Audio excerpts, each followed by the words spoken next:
মাদ্রাসা করতে আয়োজিত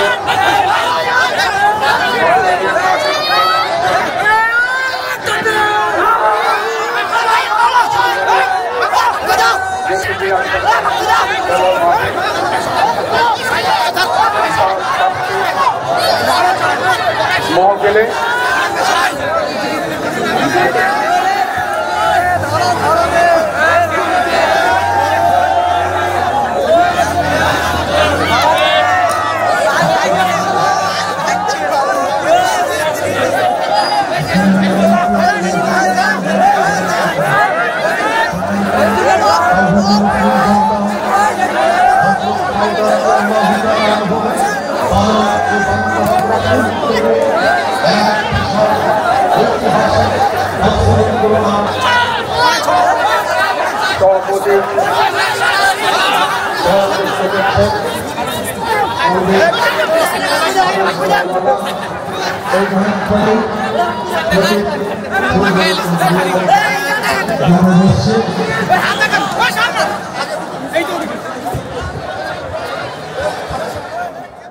আমি না ভাই রাজনীতি পছন্দ করি না, আমি না ভাই রাজনীতি করি না, আর ওইসবের মধ্যে আমি নাই। তুমি বেটা এত ভালো মানুষ হয়ে রাজনীতি করতে চাও না বিধায় আজকে এমপি দাঁড়াচ্ছে সুদখোর গাঞ্জাখোররা। আপনারা সবাই নাম শুনেছেন আল্লামা দেলোয়ার হোসেন সাঈদী। আমি দোয়া করছি আপনারা জাস্ট একবার আমিন বলবেন। আল্লাহ ওনাকে জান্নাতুল ফেরদাউসের উঁচু মাকাম নসিব করো। উনি একজন জাস্ট আলেম ছিলেন না, উনি বরিশালের এমপি ছিলেন। এটা কয়জন জানে? এটা কয়জন বোঝে? এবার বোঝেন আমি কেন বললাম এই কথা। 5 আগস্টের আগে আমি নিজে দেখেছি রংপুরে আমার মাহফিল বন্ধ হয়ে গেছে। কেন মাহফিল বন্ধ? অমক পাতি নেতা বলে দিয়েছে মাহফিল হলে খবর আছে সবার, হুমকি দিয়ে মাহফিল বন্ধ। এখন যদি আমার আলেম হয় এমপি, এখন যদি আমার ঘরের আলেম হয় ওসি, এখন যদি আমার ঘরের হাফেজ হয় একজন এসপি, এখন যদি আমার ঘরের আলেম হয় একজন মেয়র, পাতি নেতাকে ডাক দিয়ে বলবে এই বেটা এদিকায়, মাহফিল কুড়িগ্রামে হবে, ফুলবাড়িতে হবে, যে বাধা দিবে ওর পিঠের চামড়া একটাও থাকবে না। এই জন্য রাজনীতি করা দরকার। এখন বলবেন হুজুর খুব বকতেছেন, ভালোই লাগতেছে কথাবার্তা, কিন্তু কোরআনে যে রাজনীতি আছে এর দলিলটা কি? এরকম কিছু লোক আছে না, আছে না, আছে না? আমি আয়াত তেলাওয়াত করছি, ভালো করে বুঝবেন। আমি আয়াতটা জাস্ট দলিল হিসেবে দিচ্ছি। আউযু বিল্লাহি মিনাশ শাইতানির রাজীম। ইন্নাল্লাহা ইয়া'মুরুকুম আন তু'আদ্দুল আমানাতি ইলা আহলিহা ওয়া ইযা হাকামতুম বাইনান নাসি আন তাহকুমু বিল আদল। Allah says in this ayah, give people back what they deserve in their lives.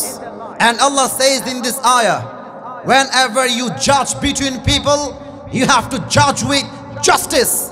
Allah বলছে শোনো, যখন তোমরা বিচার করবে ইনসাফের বিচার করবে, যখন তোমরা বিচার করবে তোমরা জাস্টিসপূর্ণ বিচার করবে। এবং আল্লাহ বলছেন যে যা পায় তাকে তা বুঝিয়ে দেওয়া, এটার নামে ইসলাম। ঠিক কিনা বলেন? আচ্ছা, এই আয়াতের সাথে রাজনীতির সম্পর্ক কি? এই আয়াতের সাথে পার্লামেন্টের সম্পর্ক কি? আমি একটু বুঝাই দেই। আগে প্রশ্ন করি, আগামীর সংসদ কোরআন দিয়ে চলবে, এটা কি চাই নাকি চাই না? এটা রেকর্ড হচ্ছে ক্যামেরায়, এভাবে আওয়াজ দিয়ে বললে হবে না।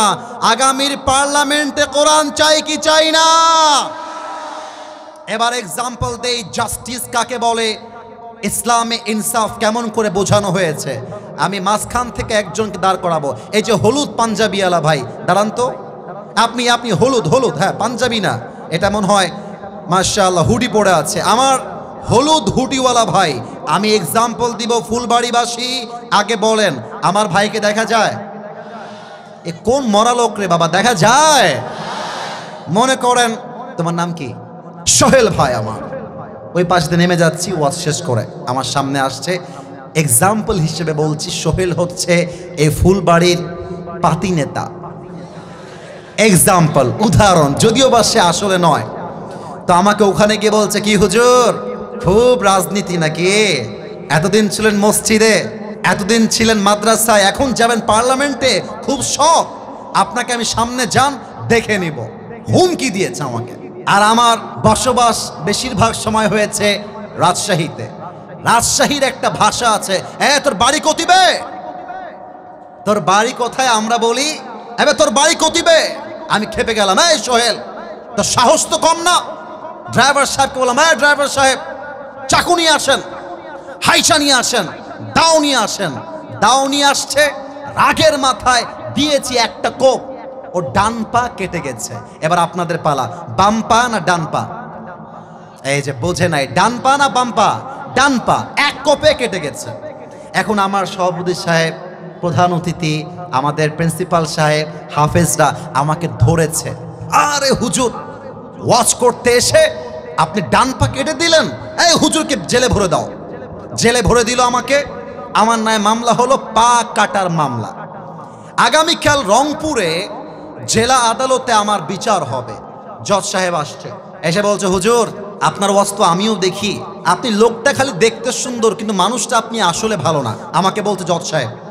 তো জজ সাহেব বিচার করেছে যে আসিফ হুজুরের বিচার হলো 10 লাখ টাকা জরিমানা আর 1 বছরের জেল। এবার আপনারা বলবেন 10 লাখ টাকা জরিমানা আর কয় বছরের জেল? আর একটু জোরে, দাঁড়ায় থাকা ভাইরা বলে নাই, 10 লাখ টাকা জরিমানা, কয় বছরের জেল? এবার বিচারটা ইনসাফপূর্ণ হলো কিনা বোঝার জন্য একটা দাড়িপাল্লা নিয়ে আসো। দাড়িপাল্লার সোহেলের ডান পাটা দাও দাড়িপাল্লার ডান দিকে। আর আমাকে যে বিচারটা করা হয়েছে ব্রিটিশ আইন অনুযায়ী 10 লাখ টাকা আর 1 বছরের জেল, দেন দাড়িপাল্লার বাম দিকে। এবার আপনাদের মেধার পালা, বুদ্ধির পালা। বুদ্ধি থাকলে উত্তর দিবেন, না হয় কিপ কোয়াইট, কিপ সাইলেন্ট, চুপ থাকবেন। ডান দিকে কাটা ডান পা, বাম দিকে 10 লাখ টাকা 1 বছরের জেল। আপনি যতই টানেন সমান সমান হবে। রাইট আনসার, সমান সমান হবে। আচ্ছা 20 লাখ টাকা দিলাম আর 2 বছরের জেল, তাও সমান সমান হবে।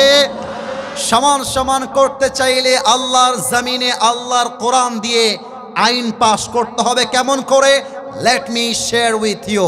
বসে পড়ো। আল্লাহ তাআলা বলছেন, وَكَتَبْنَا عَلَيْهِمْ فِيهَا أَنَّ النَّفْسَ بِالنَّفْسِ وَالْعَيْنَ بِالْعَيْنِ وَالْأَنْفَ بِالْأَنْفِ وَالْأُذُنَ بِالْأُذُنِ وَالسِّنَّ بِالسِّنِّ وَالْجُرُوحَ قِصَاص। আল্লাহ তাআলা বলছেন, কেউ তোমার চোখ তুললে তুমি তার চোখ তুলে নাও। চোখের বদলে চোখ, নাকের বদলে নাক, কানের বদলে কান, হাতের বদলে হাত, পায়ের বদলে পা, জানের বদলে জান। এটার নামই ইসলাম, এটার নামই কোরআন। এবার দেখেন, আমি ডান পা কেটে দিয়েছি, এবার সংবিধানে কোরআনটা নিয়ে যান।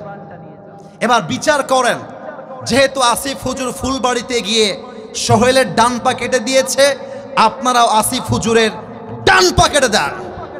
এবার দাড়িপাল্লা নিয়ে আসেন, দাড়িপাল্লার ডান দিকে দেন সোহেলের ডান পা, আর দাড়িপাল্লার বাম দিকে দেন আসিফ হুজুরের কাটা ডান পা। এবার টান দেন, দেখবেন দুইটা সমান সমান হয়ে গেছে। ওয়ামান হাকামা বিহি আদালা। এই কোরআনটা দিয়ে যে বিচার করবে সে ইনসাফ করতে পারবে। আর একটা এক্সাম্পল দেই, আমার চেয়ারম্যান সাহেব বসে আছে। চেয়ারম্যান সাহেব, don't take it otherwise, don't mind, I respect you from my heart. আমরা সবাই সম্মান ওনাকে করি কি করি না বলো? স্যার, ওনার একটা ছেলে আছে, আমি হলাম রিক্সাওয়ালার ছেলে, স্যার হলেন চেয়ারম্যান নন, স্যার হচ্ছে একজন এমপি। তো এমপির ছেলে একটা অন্যায় করেছে, আমি রিক্সাওয়ালার ছেলে, আমি আর একটা অন্যায় করছি। মাথায় রাখতে হবে, আমার যেই বিচার হবে, রিক্সাওয়ালার ছেলের যেই বিচার হবে, এমপির ছেলের সেই বিচার হবে। স্বজন প্রীতির নাম ইসলাম নয়। সেম বিচার। 1 নাম্বার, কোরআন শেখায় ইনসাফপূর্ণ রাজনীতি। 2 নাম্বারটা বলে শেষ করে দিব, ইসলাম কখনো রাষ্ট্রের ক্ষমতায় কোনো নারীকে দেখতে চায় না। আমরা আগামীর পার্লামেন্টে কুড়িগ্রামবাসী, আমি জানি না আপনারা আমার সঙ্গে একমত হবেন কিনা, যদি একমত হন আমাকে ঠিক বলবেন কলিজা দিয়ে, বাঘের মতো হুঙ্কার দিয়ে। আমি আসিফের দাবি নয়, 18 কোটি মানুষের দাবি। আগামীর সংসদে আমরা এমন এক প্রধানমন্ত্রীকে দেখতে চাই, যেই প্রধানমন্ত্রী পার্লামেন্টে দাঁড়িয়ে দেশের পক্ষে যেমন বক্তব্য দিবে, আমার দেশের প্রধানমন্ত্রী চাইলে ঢাকার জাতীয় মসজিদ বাইতুল মুকাররমে দাঁড়িয়ে জুমার খুতবা দেওয়ার যোগ্যতাও রাখবে। হাত তুলে বলো সবাই, ঠিক কিনা?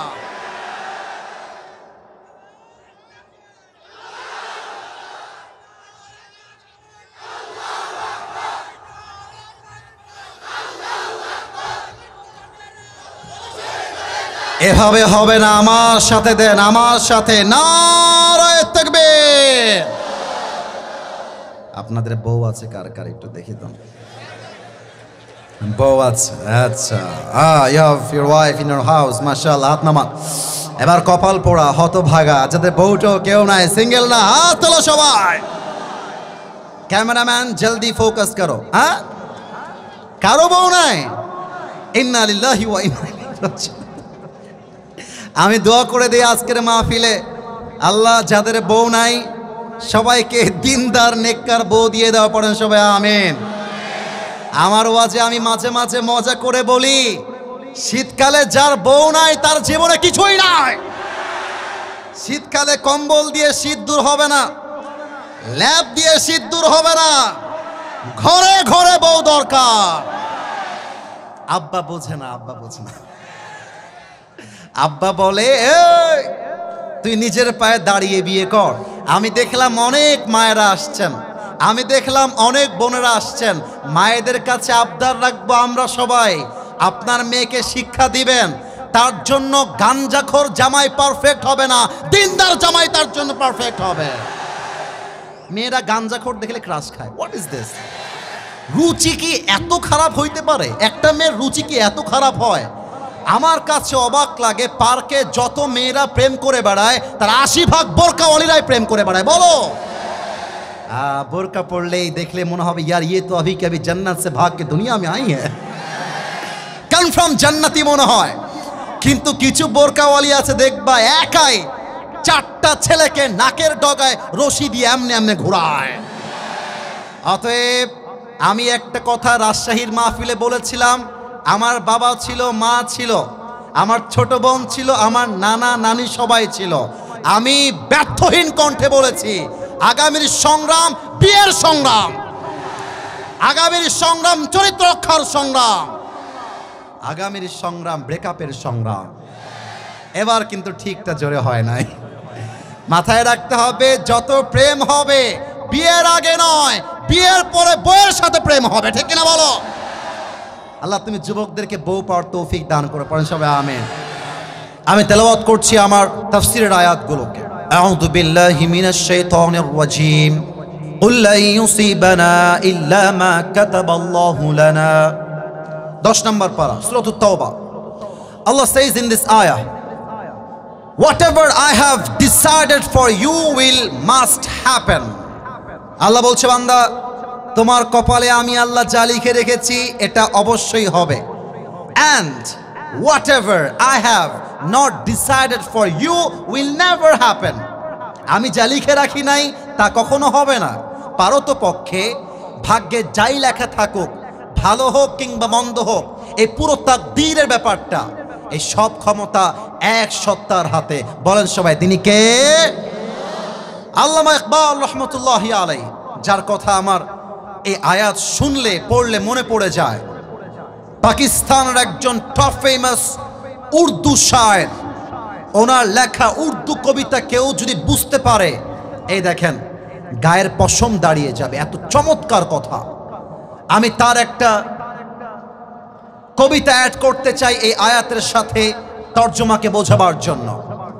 আমি আশা রাখবো উর্দু বললেই বাংলা আপনারাই বুঝে যাবেন, আমাকে ট্রান্সলেট হয়তো বা করতে হবে না। আল্লামা ইকবাল লিখেছেন, जो नसीब में है वो कभी छिन नहीं सकता और जो नहीं है वो कभी मिल नहीं सकता। जो चला गया उस पर सब्र आ जाएगा और जो आएगा उस पर शुक्र आ जाएगा। रब की फैसले अकल से तोले नहीं जाते, मेरे दोस्त दिल से सुनना होगा, फिर भी मैं कह रहा हूं दिल से सुनना होगा। रब की फैसले अकल से तोले नहीं जाते, ये दिल के यकीन से समझे जाते हैं। जो बुरा वक्त है वो भी लिखा हुआ है, जो अच्छा वक्त है वो भी लिखा हुआ है।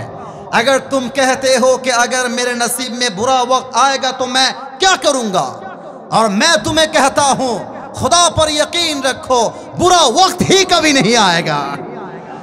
আল্লামা ইকবাল লিখেছেন, কপালে লেখা জিনিস হারিয়ে যায় না, আর কপালে যা লেখা নাই হাজার চেষ্টা করলেও কেউ তা দিতে পারে না। খারাপ সময়টা লেখা আছে, ভালো সময়টা লেখা আছে।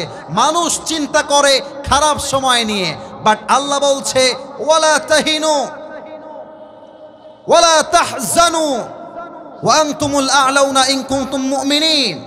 Never lose hope, never be frustrated. হতাশ হয়ে যেও না, নিরাশ হয়ে যেও না। যদি তোমার ঈমান তাজা হয় তুমি হবা শ্রেষ্ঠ বিজয়ী মানুষ, ঠিক কিনা বলে? এ হচ্ছে আমার 1 নম্বর আয়াত, যা কপালে লেখা আছে তা হারিয়ে যাবে না। সেকেন্ড আয়াত সূরা বাকারা 286 নম্বর আয়াত, লা ইউকাল্লিফুল্লাহু নাফসান ইল্লা উসআহা। Allah doesn't change anybody, Allah doesn't test anybody beyond their power. আল্লাহ বলছেন আমি কখনো আমার বান্দার কষ্টকে তার সাধ্যের বাহিরে চাপাই দেই না। যে যেই পরিমাণ নিতে পারে আমি আল্লাহ তাকে সেই পরিমাণ দেই। অনেক ছেলে পেলে আছে ছ্যাঁকা খেয়ে বেকা হয়ে যায়, মদ খেয়ে বেড়ায়, মাদকের নেশায় আসক্ত হয়ে যায়। আমাকে চেয়ারম্যান সাহেব বললেন যে হুজুর অনেক যুবক মাদক খায়, মাদকে আসক্ত, নেশায় আসক্ত। আমি বলবো বেশিরভাগ যুবকের ক্যারিয়ার নষ্ট হয়েছে চরিত্রহীন মেয়ের জন্য। বলো ঠিক আছে কিনা? 1 নাম্বার কথা যুবক ভাইরা মাথায় রাখবা। আমি জানি এই কথা তোমরা বুঝবা আমার কথা খুব ভালো করে। কোনো মেয়ের জন্য ছ্যাঁকা খেয়ে বেকা হওয়া যাবে না। তুমি তোমার জীবনে সফল হও, এরকম কয়েক লাখ সকিনা জরিনা তোমাকে বিয়ের জন্য লাইন ধরে দাঁড়িয়ে যাবে। Allah doesn't test anybody beyond their power, beyond their capacity, beyond their capability. আল্লাহ কখনো তার বান্দাকে তার কষ্টটা সাধ্যের বাহিরে চাপিয়ে দেয় না। সর্বশেষ আয়াত, وَمَن يَتَوَكَّلَ عَلَى اللَّهِ فَهُوَ حَسْبُهُ. Whoever trusts in Allah subhanahu wa ta'ala, Allah is sufficient for him. যে ব্যক্তি সুখে দুঃখে আল্লাহকে ভরসা করে, আল্লাহ বলছে আমি একাই তার জন্য যথেষ্ট হয়ে যায়। সুবহানাল্লাহ পড়বেন না আপনারা সবাই? এই হচ্ছে আমার তেলাওয়াতকৃত 3টি আয়াত এবং তার তরজমা এবং সারাংশ কথা বলে দেই, তারপরে আমি তাফসীরে প্রবেশ করতে চাই। সারাংশ কথা, আমাদের জীবনে যত বিপদ আসুক, যত কষ্ট আসুক, ভেঙে যাওয়ার কোনো কারণ নাই। মাথায় রাখতে হবে রাখে আল্লাহ, মারে কে? মারে আল্লাহ, রাখে কে? এবার আসুন আমরা হাদিসে যাই। কুড়িগ্রামবাসী বেয়াদবি নেবেন না, একটা কথা বলেই ফেলি। আমি তো কুড়িগ্রামের ভাষা জানি না, আমার ভাষার মতো আমি কথা বলছি। বেয়াদবি নেবেন না, জিজ্ঞেস করছি আমার কথা কি বোঝা যায়? একটু বললে ওয়াজটা আরো ভালো করে করা যায়। বোঝা কি যায়? আচ্ছা আপনারা বলেন তো, আমার নবীর সবচাইতে কাছের কলিজার টুকরা মেয়ে কি নাম ছিল তার? কে বলতে পারে? তো এত আস্তে বললে তো কলিজা আঘাত লাগে, আপনারা ভয় পান কেন? আরে কুড়িগ্রাম মানে আমার ভালোবাসা, আর কুড়িগ্রাম মানুষ ভালোবাসা আসিফ হুজুরকে, ঠিক কিনা বলে? ভয় নাই। আবার কবে দেখা হবে আল্লাহ ছাড়া কেউ জানে না। আমরা আমাদের ওয়াজটাকে আজকে ইতিহাস করে রাখতে চাই, একটু উত্তর দিতে হবে। বলেন তো সবাই, আমার নবীর কলিজার টুকরা মেয়ে তার নাম কি ছিল? উত্তরটা 80 ভাগ আসছে। আর একবার নাম কি ছিল? এবার বলেন তো আমার কলিজার টুকরা নবীজির মেয়ে ফাতেমার জামাইয়ের নাম কি ছিল? Right answer. এবার একটা প্রশ্ন করব, বাচ্চাও পারবে, কেউ আটকাবে না, আমি জানি পারবে ইনশাআল্লাহ।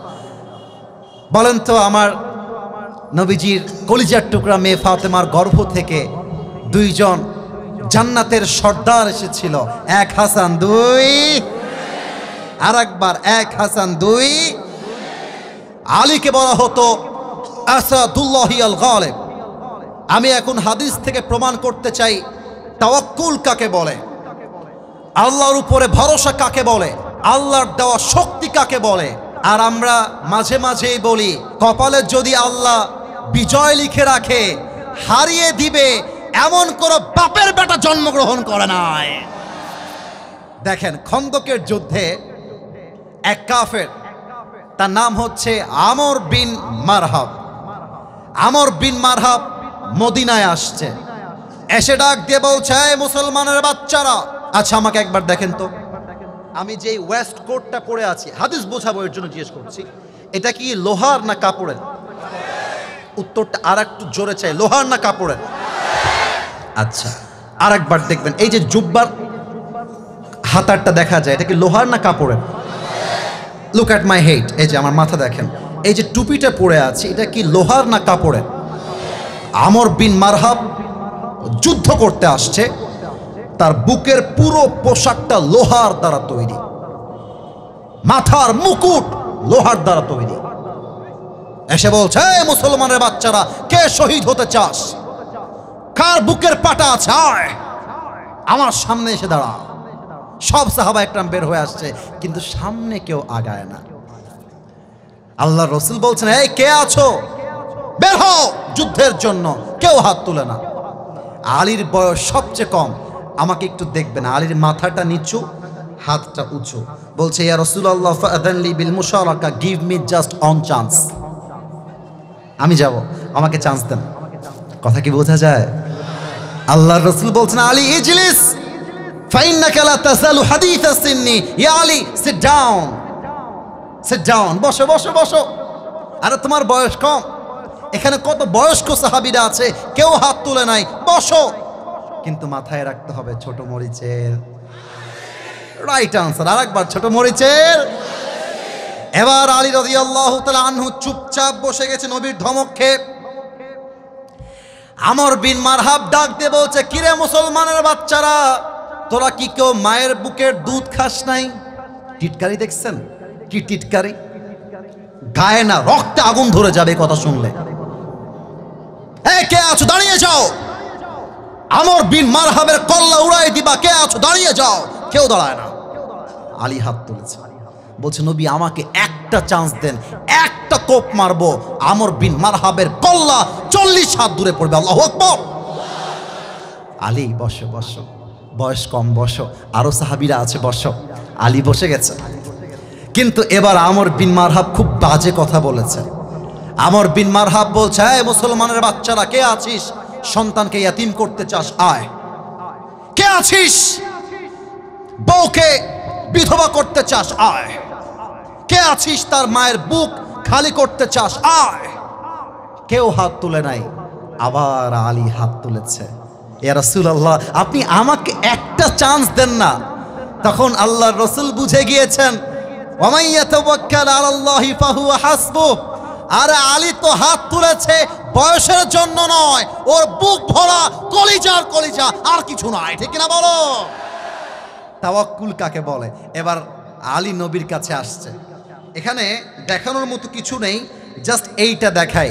এটা হচ্ছে টিস্যুর বক্স। এবার আপনাদের পালা। কিসের বক্স? উত্তরটা কমে গেল কেন? কিসের বক্স? একটা মিনিটের জন্য ভাবেন যে এইটা কোনো টিস্যুর বক্স নয়, এটা হচ্ছে বিশাল লম্বা একটা তরবারি, নাম হচ্ছে জুলফিকার। আলী এদিকে আসো, এই নাও তোমার জুলফিকার, যুদ্ধে নেমে পড়ো। এবার রাসূল একটা মারাত্মক বাক্য বললেন, ইযহাব ফাইন্নাল্লাহা মাআকা, গো and remember one thing, Allah is with you forever. Ali যাও, মাথায় রাখবা কেউ থাকতে না পারে, বাট তোমার সাথী একজন। বলেন তো তিনি কে? এত আস্তে বললে হয়? একবার শাহাদত আঙ্গুলি উত্তোলন করে বলেন তিনি কে? এবার আলী দৌড় দিয়ে আমর বিন মারহাবের সামনে দাঁড়িয়ে গিয়েছে। এই হাদিস বোঝাবার জন্য আমি একটু পেছনে গেলাম। আমার দুই হাত দেখবেন আমি উঁচু করছি, এইটার নাম হচ্ছে সামিয়ানা। এটার নাম কি আনা? সামিয়ানা। এত উঁচুতে যদি আমি দেখতে চাই, আমি এমন করে দেখলে ক্লিয়ারলি দেখতে পাবো না, আমার চোখটা দেখবেন, আমার চোখটা এমন করে উঠাইতে হবে। তো আমর বিন মারহাব হাইটে এত লম্বা যে তাকে দেখার জন্য আলীর চোখটা এমন করে রাখলে হবে না, চোখটা এমন করে তুলতে হবে। আর আলীর হাইট এত ছোট যে আমর বিন মারহাব আলীকে দেখতে চাইলে মাথাটা নিচু করে দেখতে হবে, এত লম্বা। তো আলী দাঁড়ায় গেছে আমর বিন মারহাবের সামনে। মাদ্রাসার ছাত্ররা খুব ভালো করে বুঝবেন কথাটা। যখন কোনো যুবককে বলা হয় মান আনতা আইয়ুহাল গোলাম, এর মানে হচ্ছে যুবককে আমরা টিটকারি করছি আরবি ভাষায়। মান আনতা আইয়ুহাল গোলাম। আমর বিন মারহাব বলছে, এই বাবু তোমার বাড়ি কোথায়? আলীকে বলছে, এই বাবু তোমার বাড়ি কোথায়, তুমি কে? আলীর গায়ে আগুন ধরে গেছে। আরে বেটা তুই কারে বাবু বলিস রে? তাও রাগ কন্ট্রোল করেছে, বলছে আনাল্লাযী সাম্মাতনি উম্মি হায়দারা, আমি হলাম সেই যুবক যে যুবককে তার মা নাম দিয়েছে হায়দারা। এমন এক সিংহ, এমন এক বাঘ, যখন সে শিকার করতে যায়, শিকারকে শিকার না করা পর্যন্ত তার আক্রমণ, তার অ্যাটাকটা কমে যায় না। তার নাম হায়দারা, আমি হলাম সেই যুবক। আল্লাহু আকবার। এবার আমর বিন মারহাব একটা মুচকি হাসি দিয়েছে আর টিটকারি মানে বলছে, ও আচ্ছা আচ্ছা তোমার নাম হায়দারা, আরে বেটা তোর আসল নাম কি তাই বল। কথার স্টাইলটা বুঝবেন। টিটকারি মারছে আলীকে, এই তোর আসল নাম কি তাই বল। তো আলী বলছে ইসমি আলী, আমার নাম হলো আলী। এবার আমর বিন মারহাব অবাক হয়ে গেছে, বলছে আলী? ও আচ্ছা আচ্ছা, তুমি কি আলী বিন আব্দুল মুত্তালিব? এই তুমি কি আব্দুল মুত্তালিবের ছেলে? বলছে না, আনা আলী বিন আবি তালেব, আমি আব্দুল মুত্তালিবের ছেলে নয়, ওটা আমার দাদা, বাপের নাম আবু তালেব। বলছে ওহো ভাতিজা, তুমি তোমার ভাতিজা হও, তোমার বাপ তোমার বন্ধু লাগে। এই ভাতিজা, আমি হলাম তোমার চাচা, আমি চাচা হয়ে তোমার মতো বাচ্চার গায়ে হাত তুলি কেমনে? যাও যাও যাও, ওই যে আমাদের হুজুর বলে না, সোনামণি নতুন নতুন, যাও যাও যাও। এবার কিন্তু আলী আর রাগকে কন্ট্রোল করতে পারে নাই। আলী বলছে, তুই কাকে বাচ্চা বলিস? আয় না, আয় একবার যুদ্ধ করে দেখ, একটা কোপ মারবো তোর কল্লা তোর দেহ থেকে আলাদা হয়ে যাবে। আল্লাহু আকবার।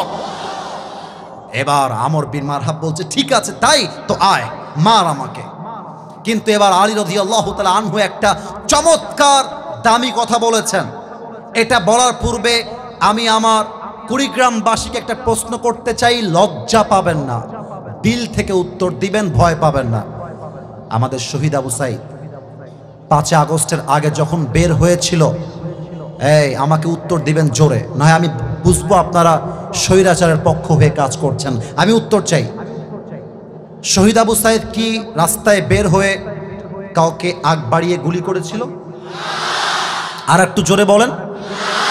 কাউকে চাকু দিয়ে আঘাত করেছিল? কারো কল্লা উড়াই দিয়েছিল? কাউকে মেরে শেষ করে দিয়েছিল? আমার ভাইয়ের দাবি কোটার সংস্কার চাই। আমার ভাই তো কারো গায়ে হাত তোলে নাই, আপনারা তার বুকে গুলি মারলেন কেন? এটার দ্বারা শিক্ষা, মুসলমান কাউকে আগ বাড়িয়ে মারতে চায় না, বাট মুসলমানকে কেউ মারতে আসলে মুসলমান সেই কালো হাত ভেঙে গুড়িয়ে দেয়। শহীদ আবু সাইদ যখন জীবন দিয়েছিল, তার বুকের গুলি তার গায়ে লাগে নাই, এটা 18 কোটি তাওহীদ জনতার কলিজায় গিয়ে আঘাত করেছিল। ঠিক কিনা বলো? আলী বলছে, আমর বিন মারহাব, আমি তোকে মারতে পারবো না, আগে তুই আমাকে অ্যাটাক করবি, and then I will defence attack. তোর মারার পরে আমি মারবো, আয় মার। এবার দেখেন আমর বিন মারহাব কেমনে মেরেছে। আমার সামনে টেবিল তো, না হয় আরো ভালো করে বুঝাই দিতাম, জাস্ট এক্সাম্পল দিচ্ছি বোঝাবার স্বার্থে। এইটা হচ্ছে 2 পা। আমর bin মারহাব 2 legs are attached together, 2টা পা একসাথে করেছে, এটা যুদ্ধের কৌশল। আর তরবারিটা জাস্ট লাইক দিস, এমন ভাবে রেখেছে, একটা লাফ দিয়েছে। আর তরবারিটা লাফ দেওয়ার পরে এখান থেকে পেছন থেকে নিয়ে দেহের সমস্ত শক্তিকে উজাড় করে আলীর ডান কাঁধে একটা আঘাত করেছে। আর আলী তা জুলফিকার তুলে বলছে, হাসবুনাল্লাহু ওয়া নি'মাল ওয়াকিল, নি'মাল মাওলা ওয়া নি'মান নাসির। যে আঘাতে আলীর দেহটা দুই টুকরো হয়ে যাবে, তাওয়াক্কুল কাকে বলে? আঘাতটা আলীর জামা পর্যন্ত স্পর্শ করতে পারে না। এত আস্তে সুবহানাল্লাহ পড়লেন, আরেকবার পড়েন, আরেকবার পড়েন। একবার সুবহানাল্লাহ পড়বেন, জান্নাতে একটা গাছের মালিক হয়ে যাবেন। এক গাছের মালিক হয়ে গেছেন, আরেকবার পড়েন। আরেক গাছের মালিক, আরেকবার পড়েন। খালি পড়বেন সুবহানাল্লাহ, আলহামদুলিল্লাহ, লা ইলাহা ইল্লাল্লাহ, আল্লাহু আকবার। জান্নাতে গিয়ে দেখবেন আপনার জন্য প্রাসাদ আর হাজারো গাছ জান্নাতে পড়ে আছে। সুবহানাল্লাহ পড়বেন না আপনারা? এবার আমর বিন মারহাবের কলিজা ধুক ধুক ধুক ধুক ধুক ধুক করতে শুরু করেছে, কারণ আমি তো মেরে কিছু করতে পারলাম না, এবার তো আমার পা। আলী বলছে, Amr bin Marhab, get ready, it's my turn. Ready হয়ে যা, এবার তোকে আমি দেখে নিব। আলী জাস্ট 2 স্টেপ ব্যাক, পেছনে আসছে। 2 legs are attached together, দুইটা পা একসাথে করেছে, একটা লাফ দিয়ে জুলফিকারটা তুলে আলী বলছে, নারে তাকবীর, আল্লাহু আকবার। একটা আঘাত দিয়েছে, আমর বিন মারহাবের লোহার পোশাকটা ভেঙ্গে চুরে পুরো দেহটা এক কোপে 2 আধখান হয়ে ছিটকে জমিনে পড়ে গিয়েছে। আল্লাহু আকবার। টেবিলটা সামনে না থাকলে আরো ভালো করে বুঝাই দিতাম। আমি সরি, আমি হাদিসটা বোঝাতে চাই ভাষা দিয়ে নয়, অভিনয় করে। আমার জুতা কি একটু হলো দেখা যায়? সরি সরি, আমি জিজ্ঞেস করছি, সরি, দেখা যায়? আমর বিন মারহাবের লাশটা কেটে একটা এই পাশে আর একটা এই পাশে। আলীর বুকের পাটা দেখেন। আরে বেটা, মুসলমানদের বিজয় হওয়ার জন্য কয়েক হাজার লাগে না, একটা অমর হলে এনাফ হয়ে যায়। এক লাথি মেরে মেরে দুইটা দেহকে এক জায়গায় করছে আমর বিন মারহাবে। আর পায়ের জুতা আমর বিন মারহাবের বুকে রাখছে। আলী বলছে, এই বেটা, কাইফা তুকাতিলুনি আনতা তা'বুদু হাজারান ওয়া আনা আব্দু রাব্বি মুহাম্মদ। তুই আমাকে মারবি কেমন করে? আমি হলাম রবকে তাওয়াক্কুলকারী আর তুই হলি মূর্তির পূজারী। মাথায় রাখবি, পাথর পূজারী, মূর্তি পূজারী, কাফের, বেঈমান, নাস্তিক, মুরতাদ মুসলমানদের একটা চুল বাঁকা করবার ক্ষমতা রাখে না। ব্যাস, নবীর কাছে গিয়ে বলছে, নবী হে, কাম তামাম, খালাস। নবীজি বলছে, আলী, মাথায় রেখো, তুমি যখন আঘাতটা করেছো, এই আঘাতটা তোমার গায়ের শক্তি নয়, তোমার হৃদয়ের ঈমান আর তাওয়াক্কুল তোমাকে কাফেরের বিরুদ্ধে বিজয় লাভ করতে দিয়েছে। ঠিক কিনা বলো? আমার মাদের জন্য একটা মেসেজ দিয়ে যায়, আম্মা জান, মা যদি চরিত্রহীন হয়, মেয়ে কিন্তু চরিত্রহীন হয়ে যায়। একজন মেয়ের চরিত্রহীন হওয়ার পেছনে 90% বেশি তার মা দায়ী থাকে। ঠিক কিনা বলো? প্রত্যেকটা মা বোনকে বলবো, শিক্ষা নেন। আজকে আমার হাফেজরা পাগড়ি নিয়েছে, আপনার সন্তান কোনো গায়ক হবে না, নায়ক হবে না, আপনার সন্তান হবে একজন কোরআনের হাফেজ সন্তান। ঠিক কিনা বলেন? 2 নাম্বার মেসেজ আমার বোনদের জন্য, মায়েদের জন্য নয়। বোনদেরকে আমি বিনয়ের সাথে আবদার করব, যেহেতু আমার সময় কম, বলে দিয়ে দোয়া করে দিয়ে যাই।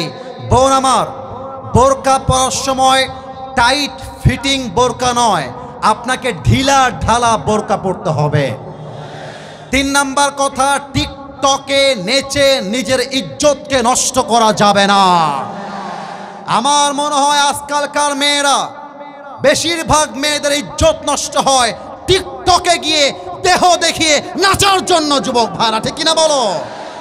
3 নাম্বার কথা মেয়েদের জন্য বলবো, আমার প্রিয় বোন, আপনার স্বামী আপনার জীবনে সব চাইতে বড় আমানত। বেশিরভাগ মেয়ে স্বামীকে বাদ দিয়ে আজকাল পরকিয়া করে বেড়ায়। বলো বলো বলো। আমি মেয়েদেরকে বলবো, স্বামীর হাত ছাড়লে কোনো যুবক আপনার হাত ধরবে না, পুকুরের পানিতে গোসল সবাই করে, পানি কেউ পান করতে চায় না। তাহলে মেয়েদের স্বামী ভক্ত হওয়া লাগবে। এবার আমার মুরব্বীদের জন্য একটা কথা, যুবকদের জন্য একটা কথা, বাস। আমার আব্বাজান আমাকে একটু দেখবেন, যুবক ভাইরা আমাকে একটু দেখবেন। এইটা আমার মুখে কি? এত আস্তে বললে ওয়াজের শেষটা ভালো হবে না। এটার নাম কি? কেউ পাম দিবেন না, মিথ্যা বলবেন না। আমাকে দাড়ি রেখে আনস্মার্ট লাগছে না স্মার্ট লাগছে? যুবক ভাইয়ারা, অনেক মেয়ে দেখবা দাড়ি দেখলে গায়ের মধ্যে চুলকানি শুরু হয়ে যায়। মাথায় রাখবা, যেই মেয়ের দাড়িওয়ালা পছন্দ নয় তার জন্য বিটিএস এর হিজড়া ছাড়া সেকেন্ড কোনো অপশন আমাদের কাছে নয়। অতএব আমার দাড়ি আছে, এটা আমার চাপ দাড়ি হবে। যদি বিয়ে করতে চাও ওয়েলকাম, আর যদি বিয়ে করতে না চাও দাড়ির জন্য, সোজা কথা, ক্লিয়ার কথা, যে দাড়ির জন্য বিয়ে করতে চায় না সে আমার বাড়ির বউ হওয়ার যোগ্যতাই রাখে না। অতএব যুবকরা আজ থেকে দাড়ি রাখবা তো ইনশাআল্লাহ। এবার আব্বাজান আপনি আমাকে শুনবেন। আমি দেখেছি আজকে জোহরের নামাজে কুড়িগ্রামের রাস্তা না রংপুরের রাস্তায় মুরব্বি দিয়ে মসজিদ ভরা। আমার মুরব্বিরা 5 ওয়াক্ত নামাজ পড়ে না, জাস্ট তাহাজ্জুদও পড়ে, কিন্তু আমার কষ্ট লাগে। সাদা দাড়িওয়ালা মুরব্বি চায়ের দোকানে বসে পায়ের উপরে পাটা তুলে দিয়ে বলো বলো বলো বলো বলো বলো, চায়ের দোকানে বসে জাস্ট বিড়ি খায় তা না, বিড়িও খায়, মান্নার সিনেমা দেখে, বসে বসে সিনেমা দেখে বেড়ায়। আর বলে কি ওয়াজ হলো এইটা, ওয়াজ তো পছন্দ হয়নি। ও চাচা, আপনি কনফার্ম জান্নাতি হয়ে গেলেন আব্বাজান? না না, মাথায় রাখবেন, আমার মুরব্বি যখন সাদা দাড়ি দিয়ে চায়ের দোকানে বিড়ি টানে, যুবকদের চরিত্র এমনিতেই নষ্ট হয়ে যায়। আব্বাজান আমি আপনার পায়ে হাত রাখলাম, আপনি বিড়িখোর হবেন, আপনার ছেলে গাঞ্জাখোর হবে। আপনি বিড়িখোর হবেন, আপনার ছেলে হুক্কাখোর হবে, ঠিক কিনা বলো? আব্বাজানদের পায়ে হাত। 1 নাম্বার, চায়ের দোকানে বসে বিড়ি টানবেন না। 2 নাম্বার কথা, আব্বাজান এবং আম্মাজান, জাস্ট নামাজি হলেই জান্নাতি হওয়া যায় না, দাড়ি রাখলেই জান্নাতি হওয়া যায় না। আপনার ছেলের বিয়ের বয়স পার হয়ে যায়, আপনি বিয়ে দেন না, এটার জন্য আপনাকে জাহান্নামে যেতে হতে পারে। অতএব আমার কথা একটা, মাদক বন্ধ করতে চাইলে যা স্লোগান দিয়ে হবে না, ওয়াজ দিয়ে হবে না, প্রত্যেকটা যুবককে সহযোগিতার হাত বাড়িয়ে বিয়ের পিঠে বসায় দেওয়া লাগবে। হাত তুলে বলো ঠিক কিনা? আল্লাহ মুরব্বী আব্বা জানদেরকে, মাদেরকে বোঝার তৌফিক দান করুক। পড়েন সবাই আমিন।